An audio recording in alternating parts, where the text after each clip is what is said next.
Of course, as with previous international summits, there are protests planned to coincide with the G7 meeting in Charlevoix. And this will also be U.S. President Donald Trump's first visit to Canada, and that may generate some protests as well. Overall, the security budget for the ministerial meetings and the summit itself this year are some $600 million. The violent protests at the Summit of the Americas and the G20 that made international headlines are on the minds of residents of Quebec as the meeting approaches. The security preparations around this year's meeting area have been extensive.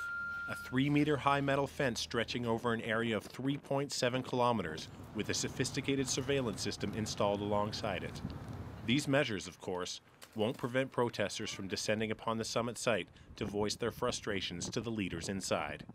What we've seen in the past 30 years of the G7 and G8 summit is that the countries make some really beautiful resolution, and they make some beautiful text, and they have some great discussion, but it doesn't lead to anything in practice. The only thing that leads to something in practice is the discussion about free trade, about economic agreements. But when it comes to the rights of women, when it comes to the right of immigrant people, when it comes to environmental rights, nothing happens. And we see that right now, and it's quite an issue because we're facing a climatic crisis.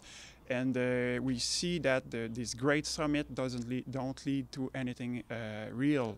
People being able to express their opinions and their disapproval is an important part of our political process, our free democracies.